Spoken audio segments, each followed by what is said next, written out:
Good morning.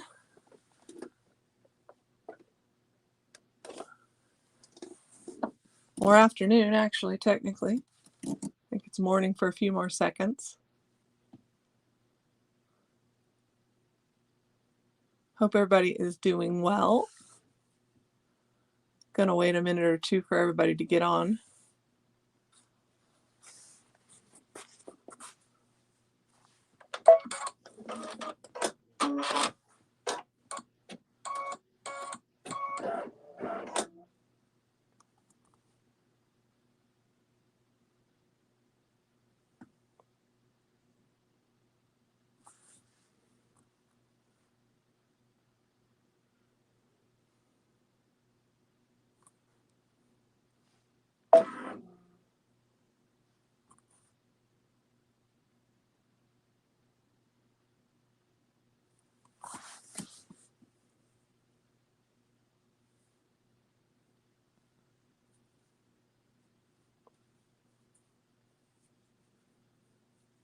Well, let me know if you're here because I don't see anybody. I'll put my banner up. Oh, hi from Edmonds, Washington. How are ya?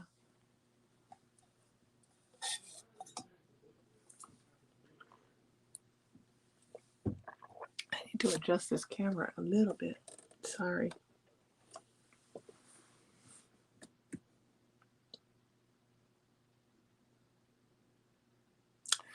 So good morning. This is Lisa Knight, the Las Vegas Sew Girl. I'm glad you joined me today. We are going to play around with some IQ Designer, and I also have some new toys in the Las Vegas Sewing Lounge that I'd like to show you, and then we will get busy showing how to do this design in IQ Designer.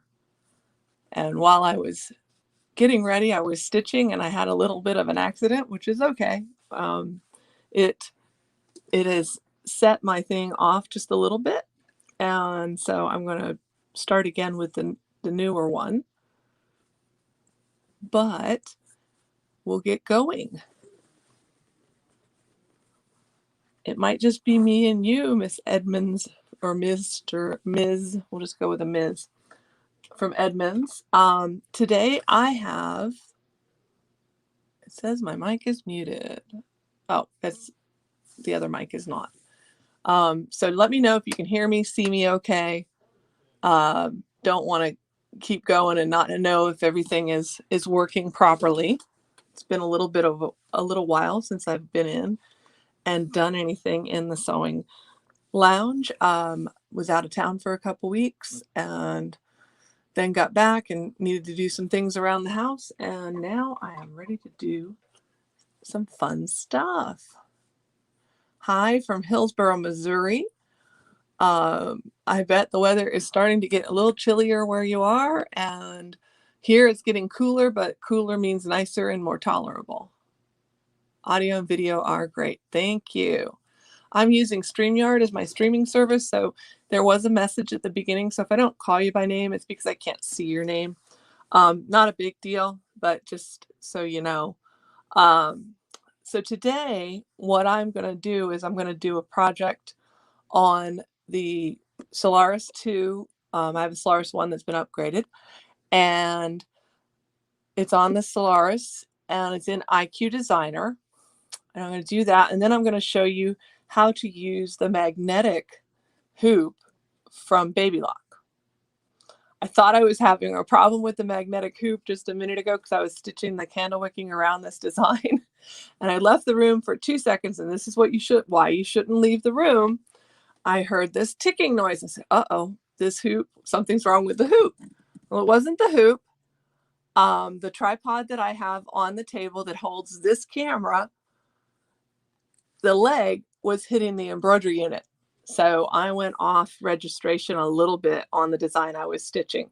So I will show you guys that in a few minutes. But for right now, I am going to, hi Marge from Ontario. We got a lot of people from Missouri and the Pacific Northwest and Canada. So that's exciting. So I'm going to switch cameras and we're going to go to the machine. First, I'm going to just delete this design off of here because it is messed up and I'll have to fix it in a little while. It's not terribly messed up, but it's messed up enough that the registration and everything else is not going to be correct. So I'm going to delete it out of here.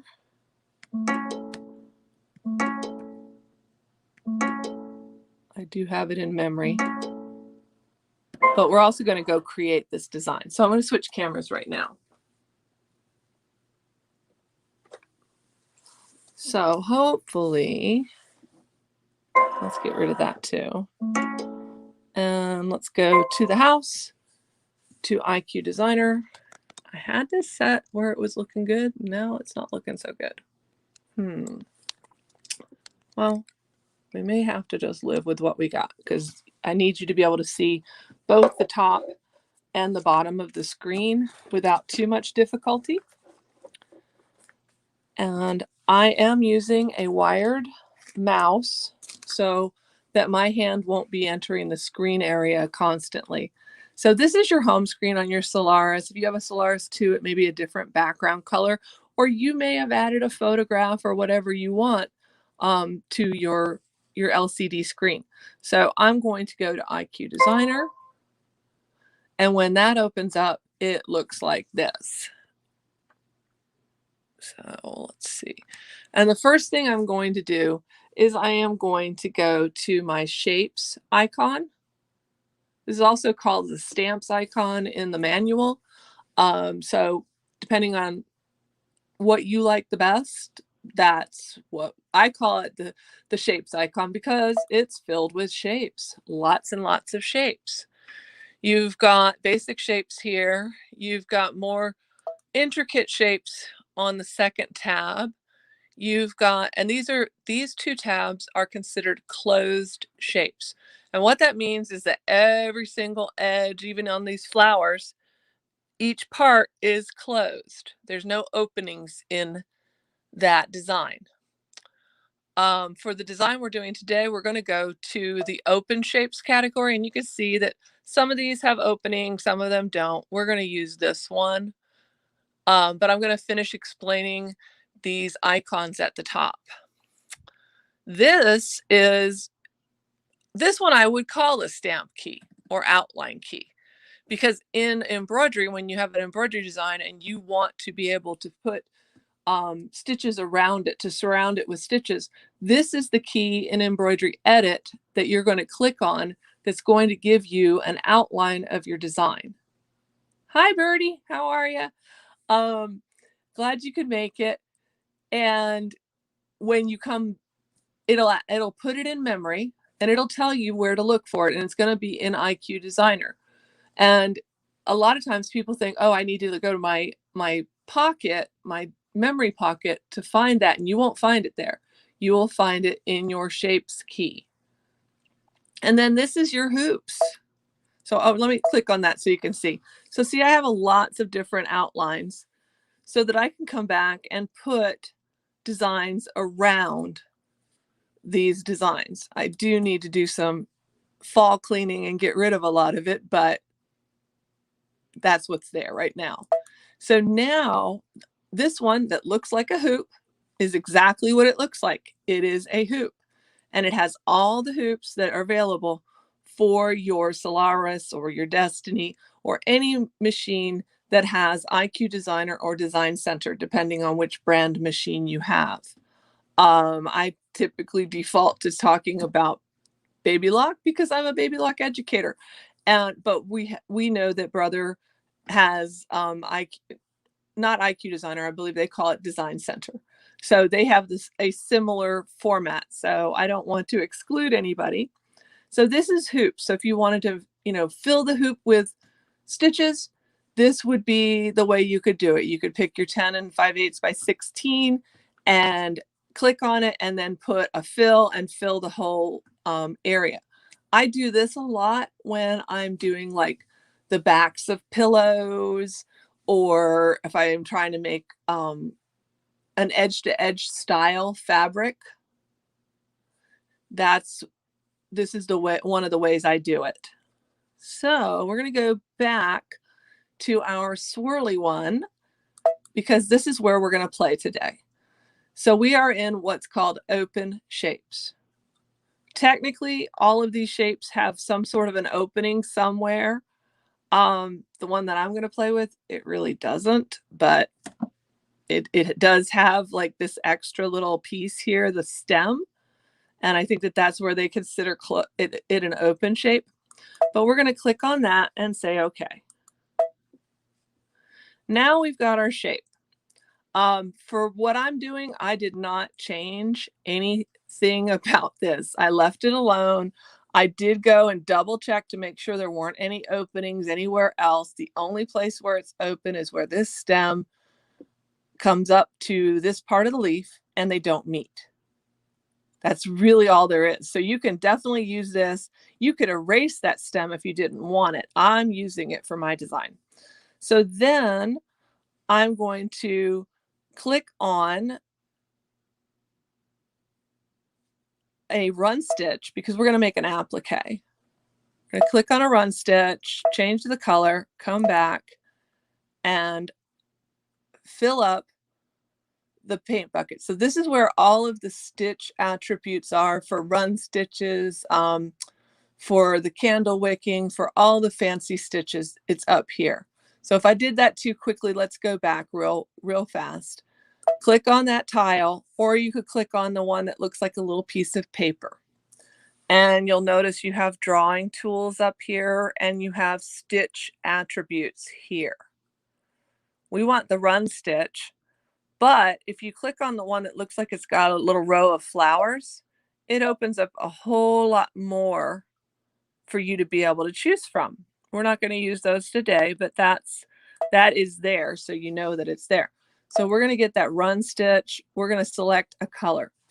My pro tip on this is always select a color that looks different than brown, black, dark green, dark gray, because you won't see it if you don't choose a bright color. And it's helpful to be able to see that stitch to be applied. So now we have our stitch selected.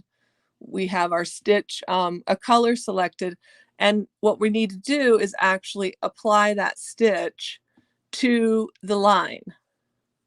So I fill up the bucket, just like dipping your pen in ink. You come over here and you touch on the line that you're working with. And for this one, I want to put a no-sew on this line because I don't want it to stitch as my outline for my applique. So I do need to go back in, click on no-sew. You don't have to select a color because they all get grayed out. And now I want to touch my stem. If you're not sure if it did it, you can click on it again and you'll hear this sound. It's like a little knock knock. And that knock knock indicates that yes, you've already done this step. So now we're going to go to next at the bottom. So let me move this down just a little bit. Right here, it's highlighted next. Click on it. And right now I have this set in inches. I like a 2.5 run pitch in millimeters, but I also know that a 2.5 is also 1 inch or 0.1. And so that's, I don't feel like changing that back. So notice, I don't know if y'all noticed that, but when I did that and put the stitch attributes, that little no-sew line disappeared. Now I want to set this. And if I'm not sure if I want to change sizes and things like that, I would put it in memory, but I don't need to because I know I'm happy with this size. So I'm going to set it, say okay. And now I'm on the embroidery side. And that's what that little message is that popped up said, you know, you're now taking this to the embroidery side. If you needed to make any alterations or changes at this point, you need to do it before you go, or you need to start over. So now that we've got our stitch here, I need to come in and duplicate this. So I go to embroidery edit and I'm going to hit The square with the dotted square next to it, that is the icon for duplication. So now I have 2. The next thing I need to do is I need to click on move, size, or rotate. All 3 of these have the screen I need. I'm going to click on move. And right down here, you have the square with arrows going in all different directions and a dot in the center. You're going to click on the dot in the center to center that second leaf. Everybody following me so far? Just a thumbs up would be great. If you have any questions, ask in the chat. I'd love to know what you're working on right now. So now we have our tack down and our placement and our tack down stitch. I always say that backwards for some reason. I want to go back into IQ Designer. Click Add. Click down here where it says IQ Designer and click on the Shapes key. Or I could click on the memory to get that same design. But I don't think I actually have that one in memory. So bad me. Click on the leaf, but I didn't make any alterations to that leaf, so it really doesn't matter. So now we've got our leaf. It's in the exact same position. And we're going to add a fill design to it. So this box below the box above with all the stitch attributes is your fill designs. So you'll notice that they both have the tiles and they both have the paper. To enter the second page where you get all the fun stuff, hi Marge, you would click on either the paper or the tile. They will both take you there. So I'm going to click on the tile.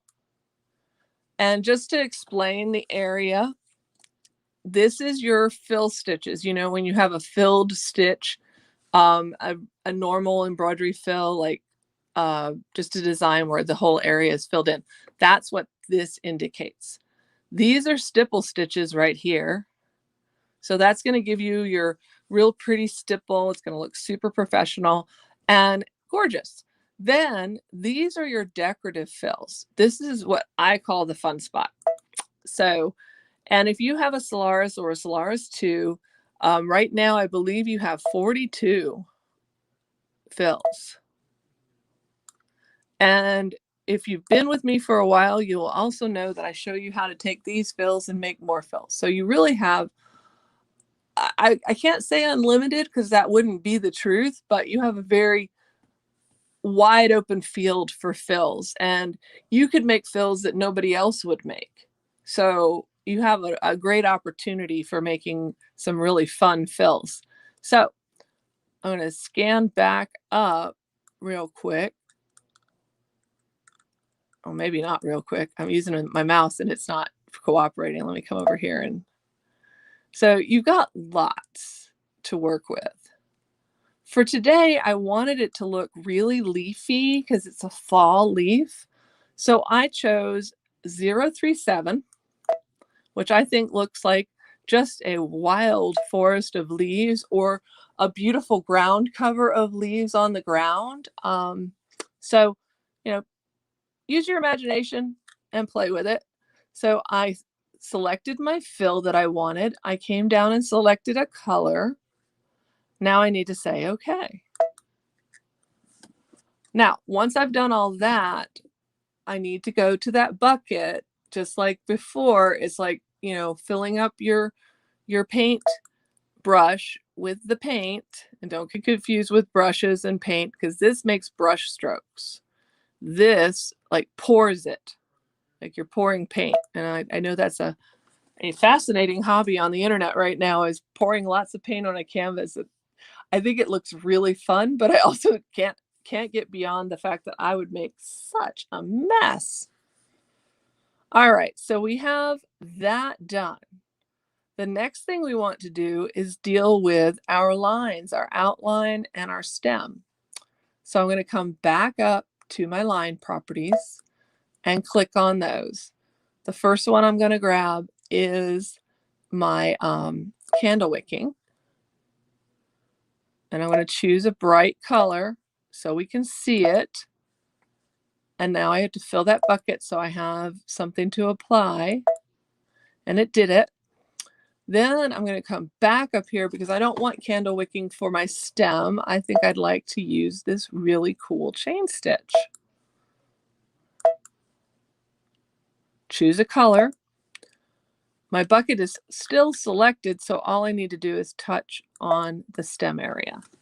So now I've dealt with all of the stitch properties that I needed to deal with, so I can click on Next down at the bottom. Way down at the bottom.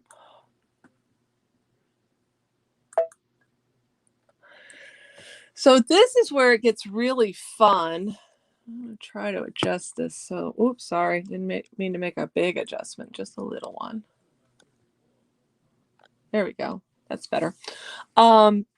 This is where you can change the size of your inner fill. And one of the things I love about this page, and I believe on the Destiny and the Altair and the Meridian, this also, you have the ability to do this, except this page layout is vastly different.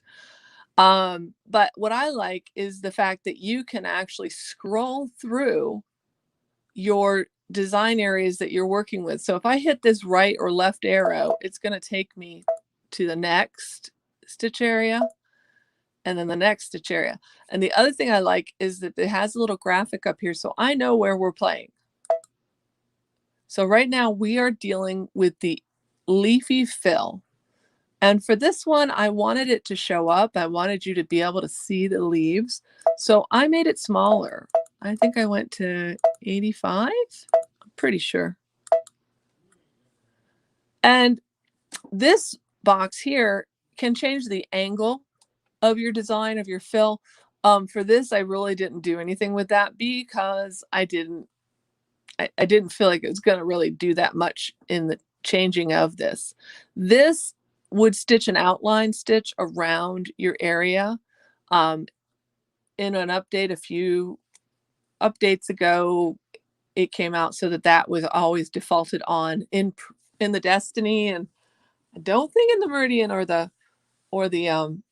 Altair it's like this, but in the Destiny that was always defaulted to on, so you always had to remember to turn it off, otherwise you got an extra line. This is our random shift, which would basically, I equate this to wringing out a towel or a sponge. You know, when you squeeze all the water out, it kind of misshapens the item that you had squeezed. That's what it does, and there are 8 different variations of random shift. Let's choose, we'll go 2 and type A and see what we get. So it didn't really alter it that much, but you can play around with it and you'll see what you end up with. But let's go back to what we had to begin with. And whenever you see those little dots spinning around on the screen, that means the computer's brain, the machine's brain is thinking and activating what you are wanting it to do. This actually moves the center of your design to different areas. And this is one of the ways that you can actually affect a fill design to look much different than what you see on the screen. And this one here is called thickness. The thickness is the number of passes that these fills have. Because of the way this is designed, it's not going to be like a edge-to-edge design where you only have X number of fills. You're going to have, or passes, you're going to have multiple passes over areas. And when you use the thickness setting, it's going to pass over an area many times. When you go to the one that looks a little lighter, it's going to pass over the minimum amount of times. It's not going to just do it once, but it'll be a lot less. So it depends on what you're looking for in your design. So for quilting and something that I want to snuggle under, I'm going to use the thin setting. But for something that's going to be artistic and I want that what am I trying to say? I want that thickness or that impact of that design. I'm going to go with the thicker of the two because it's going to make my fill pop. So we're staying with the thicker setting.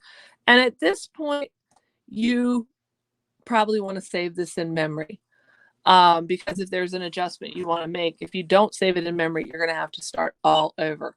And I will tell you that starting all over is not a bad thing.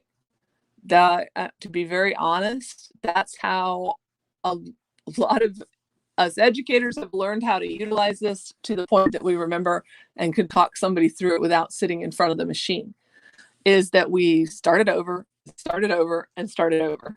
So not a problem. I've already got it in memory, so I'm not going to save it this time. And it's telling me that it's converting it to an embroidery pattern, and IQ Designer will be exited. Is it okay? And this is the question they're asking you, so that if it's not okay and you said, oh my gosh, I still need to do this, you have a chance to stop and fix it. So now we have the design on the embroidery page. At this point, if you're wanting to make an applique, what you need to do is you need to go into your edit screen and click on your color chip right here. So you see how you have these two green leaves here, the run stitches, your placement and your tack down. So what you want to do is, in a Solaris, in a baby lock machine, you're going to want to arrow the left arrow once or twice. Either one of these thread palettes will have what I'm looking for. At the very bottom, there is a color chip with a 3-dash line and a color chip with that same 3-dash line and scissors. So I have my first leaf outline, my placement stitch highlighted. I'm going to do the 3-dash line.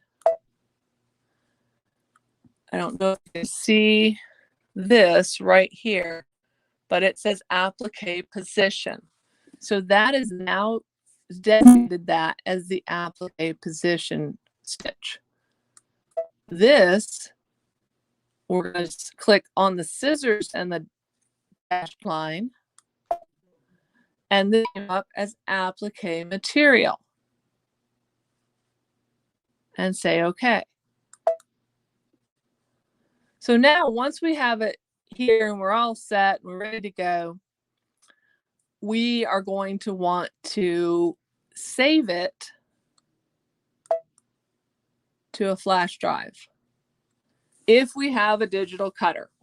And for this, it does need to be a specific digital cutter because the Brother Scan and Cut reads this information, and it needs to be a scan and cut that's been purchased from a sewing store, because there's different variations of scan and cuts out there. Some of them have the ability to read embroidery files and some of them don't. So to utilize this, you do it this way. If you're not able to do that, you can always stitch out your cut line on a scrap piece of fabric and cut it out as a pattern.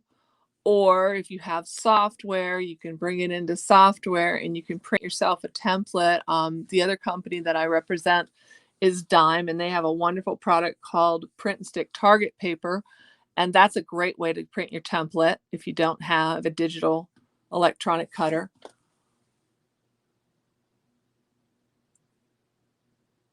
No, your applique material should be a smidge bigger than your tack down line, just to make sure that it gets grabbed, or your placement line, just to make sure that that second run around of stitches actually stitches it down. So what I usually do is I will increase it by about 1 to 2 millimeters at the scan and cut so that it makes it a little bit bigger. Otherwise, you may not grab that material, and that's kind of a pain.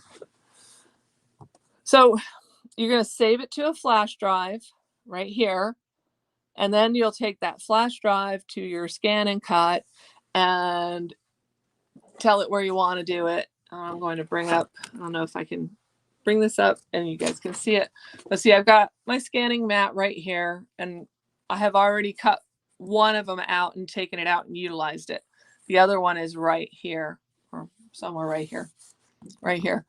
And when you go to your scan and cut, you'll bring it up, and stuff that's been saved off of the embroidery machine will be in a B pocket, just like when you save things onto the embroidery machine's machine memory, it's in the B pocket.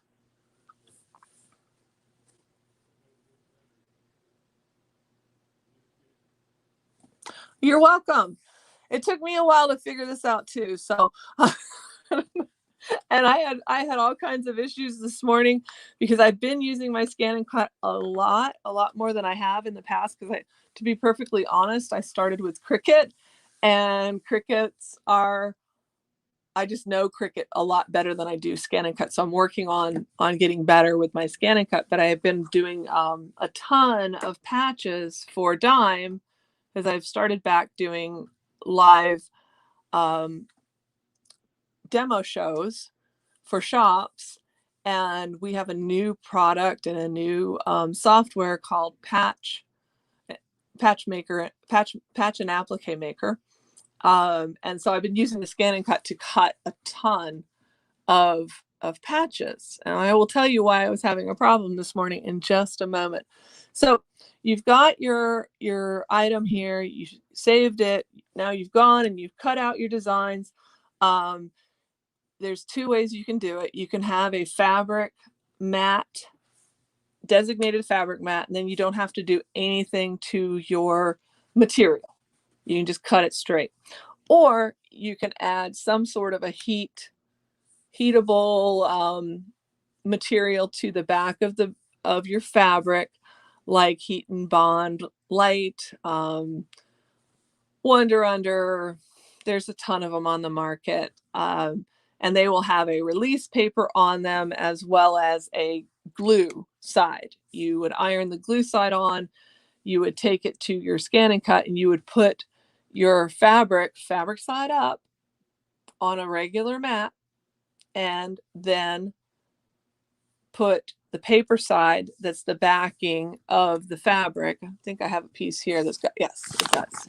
So let's see, where is my camera? There we go. Let me bring my camera up so you guys can see, as I realized I did not have it up. Okay. So let's hold up the scanning mat quickly. And we just lost the camera. What just happened? A problem has occurred. Oh, dear. Hold on, guys. Wait.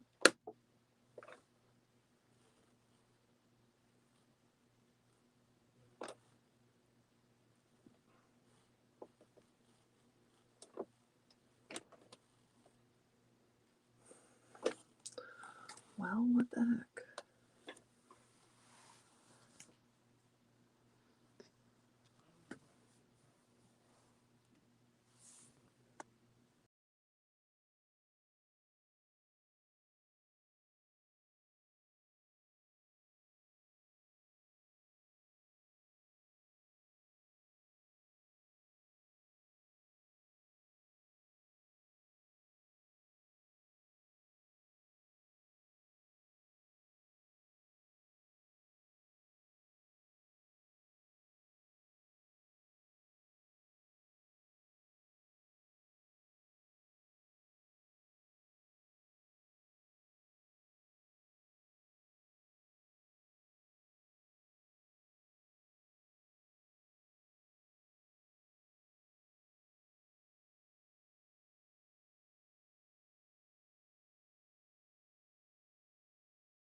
Hey guys, sorry about that. I don't know what happened. You lost me. I get that. So hopefully I'm back on the machine camera too, but we'll see that in a minute. So what I was saying was, you put it on your scan and cut mat, and I don't know if I doubt you can see it, but I'll peel it back a little bit because this one has been cut too. And sometimes, especially in point areas, it doesn't completely cut, so you want to be prepared with a pair of scissors in case it doesn't. But it comes off really, really nice. Let me pop this over. I've got to clean up my room. I've got way too many projects going on. Ah, there goes my mat onto the floor. But it cuts beautifully, really nicely. And then the release paper, which is back here, and I want to do it so that I'm not going to fray up the edges. So I usually will take and score the center of it so that I can get up underneath like this. See, I've got a pin and I've scored it. That way, when I peel it off, it's going to go out to the edges and not fray it, because I sat there and picked trying to get the edge to come up. So it's going to come off really nicely. And to answer the question that I saw a little bit earlier, yes, I have used Hot Fix. In fact, that's what I'm using. I really like Hot Fix. I'm not sure exactly why it works better than others, but it does work really well. So this is your release paper on the back. This is what you're going to put down onto your mat. Just so you know. So there, and I'm going to switch over and let you see the magnetic hoop, because I just got it. It's been on back order forever, and finally got mine, which it's okay. I mean, I have the dime magnetic hoops, and I like them a lot. I can see a lot of differences between this magnetic hoop and, say, the dime. And I think I have to redo my camera here real quick because we lost you guys. So enter studio.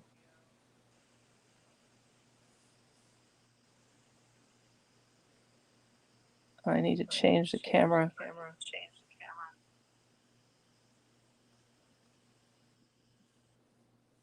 To face. Oh, well, we'll just do it this way.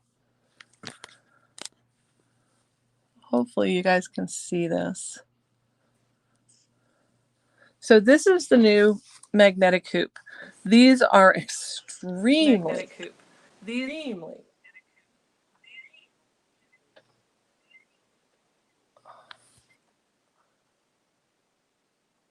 These are extremely tight magnets.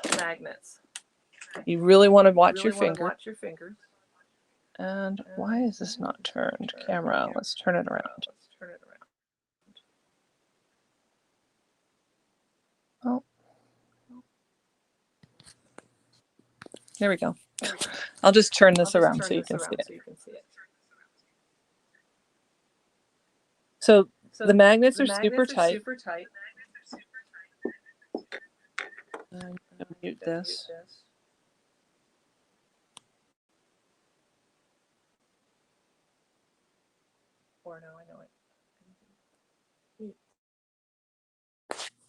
All right, now you should be able to hear me and see what I'm talking about. Sorry about all the swirly. So it comes with 6 for the sides, 3 for each side, and 2 for the ends.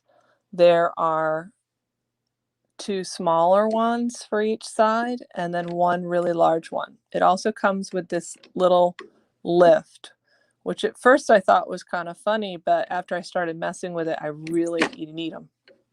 You definitely need them.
Sorry about that, guys. Can you hear me now? So this is a dime hoop that I'm holding right now. It comes like this. It has a shield in the middle to separate it. And right next to it is the Baby Lock magnetic hoop. Much smaller hoop, but dime hoops come in all sizes. This just happened to be the one I could reach easily. So the base of the hoop on the dime hoop is just like that. So the thing I think that perhaps, and I really haven't had a chance to play with the Baby Lock one very much, that I think is different and might work better in some instances is when you want to hoop something that is rather dense, something with a dense fill or a dense. I think that the Baby Lock magnetic looks like it might have a better grip on your fabric than the dime hoop would. But having said that, I've done lots of things with my dime hoops that have heavy fills. And if I do a basting stitch around them, I don't usually have an issue. So it's just kind of a little bit of both. The thing that I did notice when I was reading the instructions on the Baby Lock hoop is that you don't want to store it without fabric in it. So you don't want to just put your magnets, and it says because it's going to be hard to get them apart. But I also think it's because if you keep something with a magnet on it for a long period of time, it becomes magnetized. So I wouldn't want the base of my hoop to be pulling pins and needles and whatever else from other places that I wasn't using at that point. So that's something to think about, is to make sure you have a piece of batting or a piece of, just plain fabric that you could throw on there and utilize to keep it from being hard to get apart. Because that's what the instructions said. But I also know that things tend to become magnetized if they're sitting next to each other. So another product that I wanted to show you, I'm just going to slide these magnets to the side, and I'll pop up a picture of this done later, because I'm going to actually try to see if I can use this product. It's called the Stitch Ripper, and it's from Dime. And what it does is it will take out oopses. I know that some oopses, even if you took them out, there's still going to be a hole there, or it's not going to be something that you can easily cover. I don't recommend this for taking out massive oops problems, but small little oopses, fine. It is rechargeable. It comes with a rechargeable cord. You can have more power if you have it directly plugged in. So if you've got a lot of undoing to do, then you might want to plug it in. It has a little brush to sweep out any threads out of the area. It has 2 speeds, and it has 2 head attachments. It has a bigger one for larger areas, and it has a small one for finer areas. So say you're trying to get a small area and you don't want to accidentally start unstitching another area, that the small head is really nice for that. I believe these are about $70, but I've always wanted one, and they just launched these recently. So it's really a nice little product. In fact, I'm going to grab that piece that I have that needs to have a little unstitching happen and see how well this would work. So let me try to get this camera back on here where it's doing what I want it to do. Let's see if I can get this in the picture. That's pretty good. Let me bring it up. Okay, so this is the area. So you're going to work on the back side. You don't do this on the front. Find where I set this down. And I'm actually going to use the shield from my dime hoop to lay it on. So I have a surface to lay it on. Because what I'd like to do is actually rehoop this, find my way back to where everything went wrong, and fix it. Because these are supposed to turn into something. So you've got it on, and you just kind of go after those bobbin stitches. And I'm not sure how well it's going to do with candle wicking. I've got my fingers crossed. Ooh, that worked pretty good. With that one candle wick, these have gotten like multiple candle wickings in one spot. But I don't know if y'all can see that. Let me turn this off so you don't have that big buzzy noise. But can you see how much it took away? Because there's a regular candle wicking with the stitching. And I'm going to go over it one or two more times. Just being careful not to shave too much. And let's go to the other side and see what it did. So I know it took out some text the other day really nicely, but I'm giving it the true test right now. Let's see. Oh man, look at that. I'm just brushing it away. Hey, I like that. That's awesome. Now I'm going to take my little lint roller and just roll that off of there. I'm going to take a look and see if I just need to get my scissors and trim this out. But that did the trick.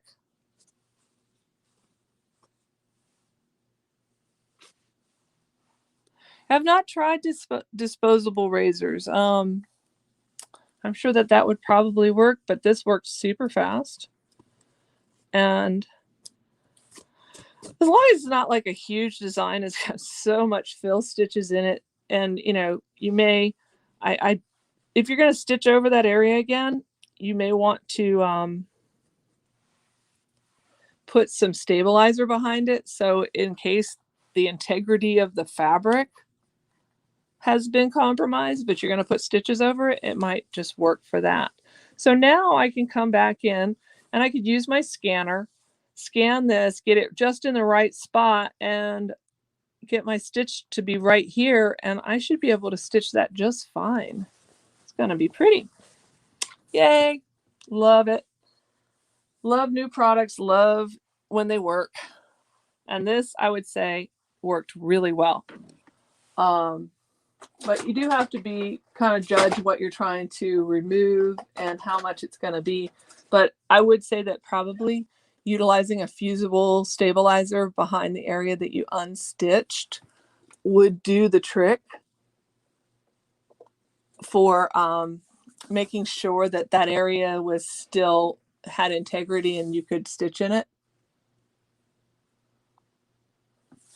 So another cool little product that Dime has come out with, and I love it. When I first saw it, I was like, not so sure. And let's see if I can do this without blocking the camera. It is our spray adhesive tent, which at first I went, but absolutely love it, because I don't know about anybody else, but I don't use spray adhesive a ton. But when you're doing applique and you just want it to stick where you want it, especially if it's a material that doesn't want to stick where you want it. So 505 spray, any of your favorite sprays. It also folds down flat. Let's see if I can remember how to do this. I think it was you flatten it and you grab it from one end and the other and you give it a twist, and it fits in a little tote bag. I don't think I'm doing it right right now, but it will fit in the tote bag. I got it to work earlier. It's just right now on camera I'm not doing such a good job. But to be honest, as many patches as I've been making for these patch things, this has been sitting up right here. And I put a piece of paper in the bottom, put your item inside, lift up the shield on one side to protect anything that's around, and just spray inside, get my item sprayed, and I'm good to go. So I really like this product. I believe, I honestly don't remember exactly how much it is. I think it's between $20 and $30. That would be my best bet. The thread that I used on my design is an exquisite thread. It's a variegated, which I love variegated threads. And one of the really cool things that Dime is doing is they're actually creating coordinating sets with the variegated thread. So the colors that the variegated thread is made up of, they have a set that's coordinated with it. Yeah, the stitch ripper is much faster than trying to shave it off of the back. Plus, I think the thing I like a lot about the stitch ripper, the way they've got it, is the fact that they do have the smaller head and your fingers aren't coming in contact with it in any way. So you have that really nice small, let's see. Well, are we stuck again? Gee whiz. There we go. And we are lagging. Apparently the internet is trying to tell me that everybody wants to stream their movies and everything else today, and it's not working very fast. But I like the little small head, and it is super easy to pop one in and pop the other one out, and interchange them. So if you have a big area, you can get a big area done. But this kind of opens up a few things that, you know, because usually when I make a mistake, I just chuck it. I'm trying to think, was there something else I wanted to show you?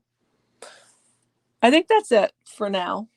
But if you're, I'm going to start posting links to the patch and dime demonstrations that we're doing, so that if you're interested,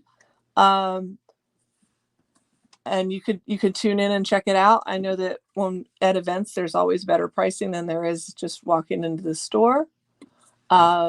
We do, the one thing I did notice when I was utilizing the hoop and reading the instructions, it says that you can move stuff from, you know, inside the hoop. You can take some of the magnets off and slide it, but it also says that you don't want to have anything heavy hanging off the edges of the hoop, which for me with quilting, that kind of doesn't work that well for me. I would like it to have the ability, like I do with the dime hoops, where I can just lift up the top magnet, slide my quilt to the next position, and then start quilting again. You know, replace the magnet, make sure nothing's gotten in the way. But the recommendations for the baby lock hoop specifically say not to do that. So that way, so for me, I think that I definitely can see a use for these hoops, especially when I'm doing designs that are going to require more hold. I can see that these are going to work really well. And I think they would work great quilting if it was like a block at a time. But for me, the whole idea of being able to quilt with my embroidery machine is the fact that I am able to just keep going. I don't have to take the hoop off the machine. I don't have to unhook lots of little magnets. So I do think that they're both really great products. And I think they both have their uses where they're going to be utilized the best. But I do like it. I think it's pretty cool. But I do see that there's some vast differences between the two, if that makes sense. So I hope everybody's having a great weekend. And I'm probably going to skedaddle here quickly before it decides to lag out on me again. I don't know what the story is, but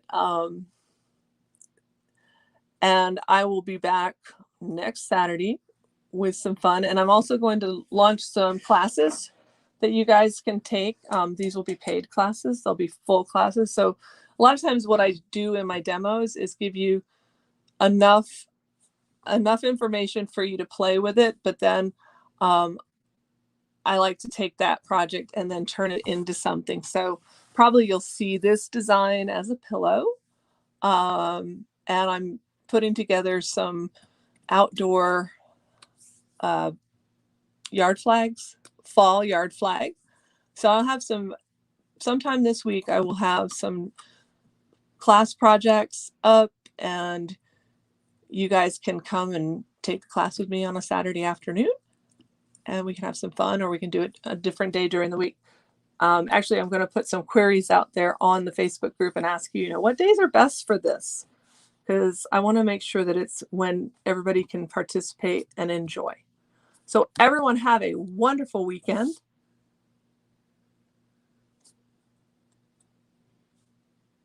Yes, Baby Lock magnetic hoops. I guess they're available now. I know that mine's been on back order for a year.